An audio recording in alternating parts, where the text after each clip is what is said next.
Hola compañeros, pues ya es hora de empezar nuestra actividad integradora número 1 de la semana 1 del módulo 17. Yo soy Jorge Alonso y es un gusto estar otra vez con ustedes. Ya llevaba bastante tiempo de no hacer videos. Eh, pues empecemos. Esta actividad se llama determinísticos o aleatorios. Entonces, en esta actividad nos dicen que previamente debemos de tener vistos ya los temas de la unidad 1, que son estadística, principales iniciadores de la estadística, principios básicos de la estadística y para saber más. Bueno, eso ya yo creo que nos corresponde a cada quien haber revisado esa parte. Como siempre, y lo digo en verdad, como siempre, la actividad está muy sencilla. Entonces, el primer paso nos dicen qué hacer. Y dice, el primer ejercicio que anotará, en el primer ejercicio anotarás en una tabla 6 intentos en los que lanzarás un dado. Entonces, vean, aquí está la tabla. Y básicamente lo que tenemos que hacer es agarrar un dado, lanzarlo 6 veces y anotar, bueno, ir haciéndolo por pasos. Primero, decir, a ver, ¿qué número creo que va a caer? Entonces eso pues ya lo voy a hacer solamente como para no dejarlo, pero en verdad que está muy fácil. Entonces vamos a ver, supongamos que en el primer tiro, en el segundo tiro, en el tercer tiro, en el cuarto tiro, en el quinto tiro y en el sexto tiro. Entonces yo pienso que en el primer tiro va a caer un 3, que es el número que debo de poner acá. Lo que tengo que hacer ahorita es agarrar en realidad un dado y lanzarlo. Otra cosa que podría hacer es inventar el resultado y nadie se va a dar cuenta, ¿verdad? Pero creo que aunque no tengamos un dado a la mano, que puede ser lo más común para casi cualquiera de nosotros, sí tenemos una computadora con internet a la mano. Y como siempre les he dicho, en internet está todo. En particular, si en Google ustedes ponen cómo generar números al azar. Y vean, aquí yo lo voy a hacer así. Generar números aleatorios. Aleatorios. Entonces, uno le pica y aquí hay varias opciones de cómo generar números aleatorios. Una de ellas es la que yo ya elegí. Aquí no es nada difícil usarlo. De hecho, aquí está. Como el usar un dado es algo que se utiliza mucho en esto de probabilidad, ya aquí está el simulador de un dado. Entonces lo único que yo tengo que hacer es picarle aquí y cada vez que yo le pique aquí me va a generar un número entre el 1 y el 6 de manera aleatoria, es decir, como si en realidad estuviera tirando el dado. Entonces pues ya, yo dije, a ver, en el primer intento va a caer 3. Le voy a picar para hacerlo bien. Le pico ahorita y salió un 2. Le digo, bueno, no la tiene, cayó un 2. En el segundo intento, ¿qué creo que va a caer? Pues no sé, yo creo que va a caer un 4 porque ya cayó 2. Pues lo que tengo que hacer es picarle otra vez y cayó un 3. Bueno, en el siguiente ya cayó un 2, ya cayó un 3, no sé, ahora pienso que puede caer un 5 porque no ha caído. Generar cayó 4. Híjole, no le ha atinado a ninguno. No sé, ahora pienso que puede caer. Como ya cayeron todos estos, no sé. Creo que la mayoría de la gente nos inclinamos a pensar que los que no han caído son los que pueden caer, cosa que es incorrecta. Porque todos los números siempre pueden caer con la misma probabilidad. Bueno, pero no sé, 6. Que caiga ahora un 6. Le pico. Cayó un 4, no le he atinado a ninguno. Ahora pienso que puede caer, no sé, otra vez un 6. Le picamos, cayó un 5 y no sé, otra vez que caiga un 6. Y ahora cayó un 1. Entonces, en mi caso no le atiné a ninguno. Pero el punto de todo esto, pues es que acabamos de llenar esta tabla. Lo que tendríamos que hacer es repetir lo mismo y poner esos resultados aquí. Bueno, de esta parte lo único en lo que yo les podría ayudar es que les aconsejo que no inventen los resultados, sino que busquen un generador de números al azar o lo hagan con un dado, o sea que sí lo hagan como de manera honesta, digámoslo así.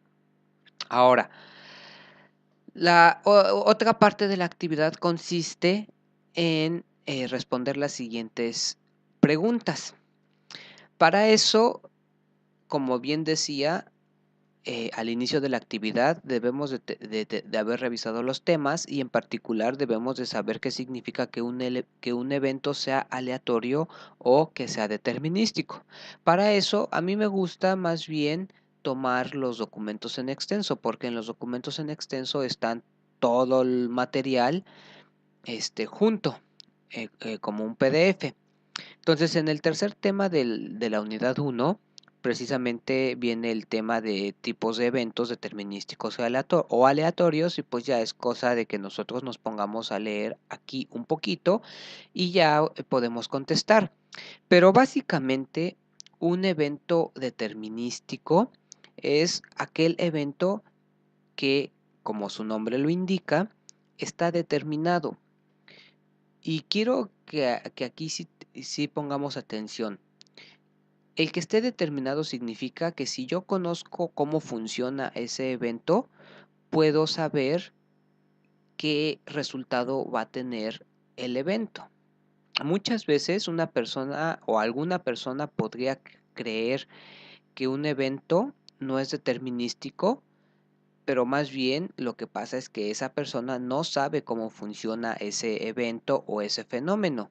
Una cosa es no saber cómo funciona el fenómeno y otra cosa es que sea determinístico o no lo sea. Hay procesos que son bastante complejos, pero aún así son determinísticos, es decir, aún así uno, si conoce con exactitud su funcionamiento, podría saber el resultado.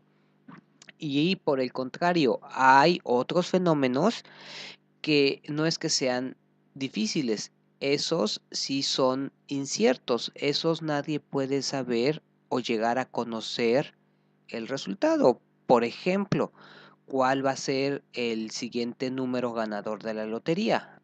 Ese resultado, no, por más que uno sea inteligente, eh, nunca va a poder saber el resultado.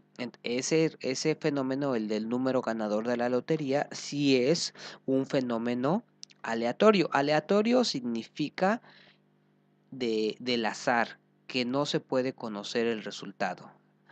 Palabras que son sinónimos son aleatorio, azar y estocástico. Un proceso estocástico, un proceso aleatorio o un proceso de azar es lo mismo, es decir, que no se conocen los resultados.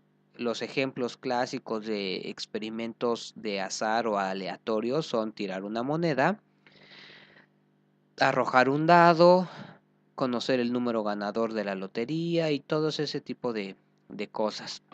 Ahora, una vez explicado eso, podemos regresar a la tarea para irla contestando, que está muy fácil. Eh, Después de realizar la actividad de haber lanzado el dado 6 veces, responde lo siguiente. ¿Se trata de un evento aleatorio o determinístico? ¿Por qué? Bueno, se trata de un evento, en este caso aleatorio, porque el lanzar un dado en teoría es aleatorio, es decir, no podríamos saber cuál es el resultado y así tenemos que pensarlo como un fenómeno o un experimento de azar o aleatorio. ¿Por qué? Pues por lo que hemos dicho. ¿Los resultados eran inciertos o sabías lo que caería en cada intento? Pues eran inciertos, nadie puede saber lo que va a caer en un intento de dado. Entonces estas preguntas en realidad solo hay que responderlas. Creo que las respuestas son obvias. Ahora, para calcular, fíjense, y esta es la parte que a mí más me interesa de esta actividad. Para calcular la probabilidad de que 2 de 6 intentos caigan impares, en una siguiente tanda o en una siguiente vez que tú arrojes el dado 6 veces, ¿qué método utilizarías para realizar dicho cálculo? Y nos proponen el método de frecuencias relativas, el método clásico y el método de probabilidad subjetiva. Y nos piden que expliquemos con detalle. Entonces, aquí tenemos que saber qué es frecuencias relativas, qué es el método clásico y qué es el método de probabilidad subjetiva. Y lo mismo, hay que regresar al material en extenso. Y de hecho aquí enseguida explican eso. El método de frecuencias relativas consiste en que, por ejemplo, lanzar un dado o lanzar una moneda, pues no se sabe qué va a caer. Pero, por ejemplo, al lanzar una moneda, todo el mundo sabe que es igual de probable que caiga sol a que caiga águila. Al menos en teoría es igualmente de probable. Entonces hay 50% de probabilidad de que caiga sol y 50% de probabilidad de que caiga águila. Ahora, ¿qué pasa con, por ejemplo, el nacimiento de las personas?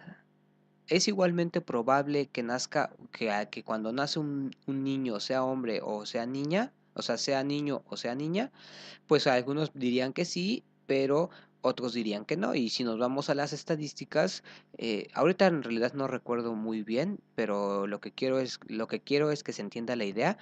Es un poco, supongan que es un poco más probable, es decir, que de 100 niños que nacen, 52 son niñas y 48 son hombres, es decir, la probabilidad no sería 50-50, sería un poquito más para alguno de los dos. ¿Y cómo se llega a ese resultado? Pues midiendo durante muchos años cómo ha nacido o qué han sido los niños o niñas que han nacido. Entonces, a partir de todos esos datos, pues, se puede decir, pues en México la probabilidad cuando nace un niño es de 52% a que sea niña contra 48% a que sea niño. Ese tipo de cosas es el método de frecuencias relativas, es decir, la frecuencia relativa, por ejemplo, en este caso a México, de que en un experimento, en este caso nacer un niño, sea niño o niña. Básicamente eso es el método de frecuencias relativas. Y si ustedes leen el material en extenso, pues seguramente se enterarán de más detalles. El método clásico, que es el método que todo el tiempo vamos a utilizar en la escuela y por lo tanto yo creo que aquí, o sea, en prepa en línea, el método clásico es pensar que todas las opciones son igualmente probables. Es decir, por ejemplo, si en el caso de los nacimientos de niño o niña, si nosotros lo pensáramos como método clásico, tendríamos que decir que es 50% para cada uno. Pero ya en la realidad sabemos que no es así y lo acabo de explicar. Lo que sí podemos pensar, por ejemplo, como método clásico es la moneda o el dado. En la moneda, sol tiene 50% de probabilidad y águila tiene 50% de probabilidad. En un dado, el 1 tiene un sexto de probabilidad, el 2 un sexto y así con los demás números del 1 al 6 todos tienen un sexto. Método clásico significa que pensemos que todas las posibles opciones tienen exactamente la misma probabilidad de ocurrir. Y el método de probabilidad subjetiva, como su nombre lo indica, es subjetiva. ¿Eso qué quiere decir? Subjetivo tiene que ver con uno mismo, con lo que yo creo. Entonces aquí ponen el ejemplo de que una persona se quede atrapada en un elevador. Si yo me quedara atrapado en un elevador, ¿cuál es la probabilidad de que yo, o sea, perdón, si yo estuviera en un elevador, ¿cuál es la probabilidad de quedarme atrapado? Pues ahí no hay datos que me ayuden a saber más o menos cuál es esa probabilidad. Por ejemplo, en el caso de los nacimientos, pues sí hay datos para saber que cuál es más probable, pero en el caso del elevador y muchos otros, pues no habría datos a partir del cual apoyarse. Entonces, ¿en qué nos apoyamos? Pues en nuestra experiencia, y por eso se llama probabilidad subjetiva. Y si a mí me preguntan cuál es la probabilidad de que yo me quede atrapado en un elevador, diría pues 1 entre 1000, no sé, y ahí estaría utilizando un método de probabilidad subjetiva. Bueno, con esa pequeña explicación podemos regresar a la tarea, este, y decir, ¿en qué nos quedamos? Aquí. Tenemos que responder las preguntas. Eh, para calcular la probabilidad de que 2 de 6 intentos caigan impares en una siguiente tanda de 6, ¿qué método utilizarías? Pues el método clásico de probabilidad, porque es el método que es el método en el cual se asume o se piensa que todos los resultados tienen igual posibilidad o probabilidad de caer. En la siguiente parte dice, para el segundo ejercicio necesitarás la ayuda de una persona, familiar o amigo, que viva en otro lugar y que realice la misma observación que tú. Dice, en una tabla enlista 3 vías o 3 avenidas, 3 calles diferentes donde existan semáforos funcionando.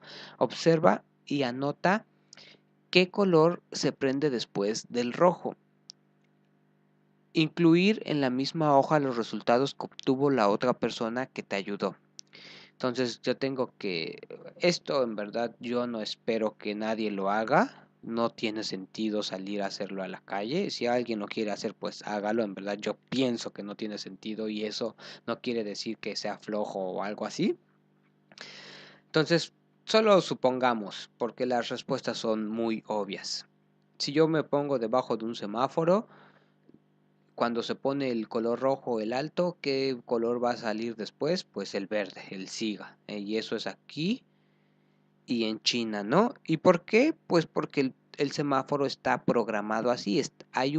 Es un proceso determinístico. Yo puedo, está determinado el experimento, o sea, el semáforo está determinado por ciertos pasos. Primero ponerse verde, después ponerse amarillo, ámbar, y después ponerse rojo y después otra vez hacer lo mismo cada cierto tiempo, el cual también está programado o determinado. Entonces, y es obvio, ¿no? Que en la actividad el primer ejercicio fue de un evento aleatorio y este segundo ejercicio es de un evento determinístico.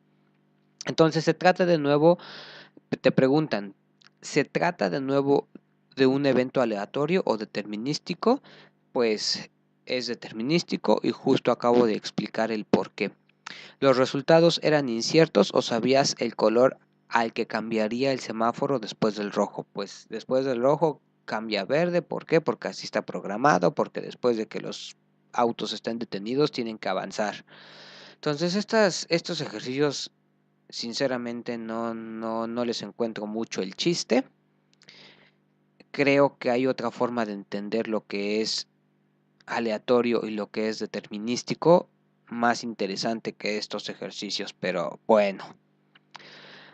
¿La persona que te ayudó a realizar la actividad obtuvo los mismos resultados que tú en las 3 observaciones? Pues obviamente sí, porque si no, los semáforos no funcionarían bien y no funcionaría bien la circulación. En verdad no entiendo mucho. Para terminar, incluye en tu archivo los siguientes eventos, donde anotarás si es natural o social y si es determinístico o aleatorio. Las estaciones del año. ¿Las estaciones del año son un evento natural o social? Pues yo diría claramente natural porque es algo que no depende del humano, depende de la naturaleza, de los movimientos de la Tierra alrededor del Sol sobre todo. Entonces es un evento natural. Es determinístico, es decir, hay ciertos procesos o está determinado por ciertos pasos o factores, las estaciones del año, pues yo diría sí está determinado. Entonces es un evento determinístico.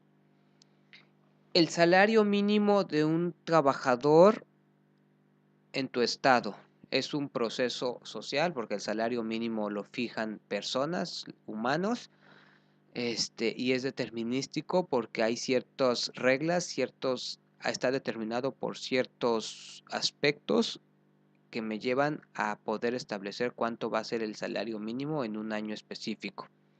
Un terremoto es aleatorio o es determinístico. Eso es lo interesante. Un terremoto claramente no es social, no interviene el hombre en un terremoto, es natural. Y la respuesta que uno tiene que dar aquí es que es aleatorio, porque uno no sabe dónde va a ocurrir ni cuándo. Pero es lo que yo les decía hace rato. Una cosa es que no sepamos entender las causas de los terremotos, que no lo podamos, o sea, una cosa es que no podamos determinarlo y otra cosa es que en verdad sea aleatorio o en verdad sea determinístico. De hecho, yo pensaría que muchas personas, muchos científicos, por decirlo así, están tratando de determinar cuándo va a temblar y en qué lugar, porque están convencidos de que es un proceso determinístico, solamente que el humano, la sociedad no ha sido capaz de encontrar esos factores que determinan los terremotos. Pero bueno, esa es otra historia. La respuesta aquí fácil, sencilla, es que es aleatorio, porque hasta el momento no se ha encontrado cuándo va a temblar ni dónde. Personas que se contagiarán de influenza la próxima temporada de invierno en tu ciudad. Pues es lo mismo. En principio es un evento aleatorio, pero yo creo que si nos pusiéramos a estudiar con microscopio, o sea, con mucho detalle, todas las causas que hacen que una persona se enferme, podríamos saber si esa persona se va a enfermar y podríamos saber, por lo tanto, el número exacto de personas que se van a enfermar, pero eso es extremadamente difícil. Entonces, la respuesta sencilla es que el número de personas que se van a enfermar es aleatorio, no se sabe con exactitud cuántas son. Y es un fenómeno, pues yo diría que aquí entre natural y social, porque afecta a personas, pero los mecanismos que hacen que las enfermedades se propaguen muchas veces son más, a mi parecer, de carácter natural, de contacto, no sé. Entonces yo le pondría entre social y natural. Los ciclos de la luna llena es un fenómeno natural porque ahí no interviene el hombre. Los ciclos de la luna llena están determinados por la forma en que la luna gira alrededor de la Tierra. Entonces, si hay reglas, sí se puede determinar cuándo es luna llena y cuándo no, y cuándo va a ser el ciclo. Entonces es determinístico, natural.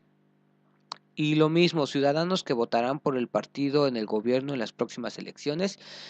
Lo mismo, en principio es aleatorio, porque nadie sabe con exactitud. Que se podría saber, en teoría, eso es otra cosa, pero eso, para saber eso, tendríamos que suponer que si tú le preguntas a las personas te van a decir y que no te van a mentir y que todas van a ir a votar y, o sea, son muchas las variables que intervienen y como son tantas y son tan complejas, por eso a ese tipo de fenómenos se les piensa como aleatorios. Para poderlos estudiar, ese tipo de fenómenos como los terremotos, como cuántas personas se van a contagiar, como cuántos van a votar sí, cuántos van a salir a votar en las elecciones, como son tan complejos, tan difíciles de entender, en la práctica se les piensa como aleatorios, aunque estrictamente pueden no serlo, pero para poderlos estudiar se les piensa como aleatorios. Entonces, pues bueno, como ven, hasta aquí termina la actividad. En realidad, yo creo que esta actividad estuvo muy sencilla. Espero que les sea de ayuda la explicación que yo les di, porque muy bien podrían no hacerme caso, porque soy muy chorero, y solo responder con las respuestas sencillas y decir sí, no, no sé si me explico. Y otra cosa es un poco ponerle más idea y pues dar mejores respuestas y más argumentadas. Siempre las primeras tareas son muy sencillas, de casi no hay que hacer nada, y más bien ese plus lo pone uno. Bueno, pues hasta aquí le voy a dejar en esta actividad. Espero que les haya gustado, que les haya parecido interesante. Bueno, hasta luego y nos estamos viendo.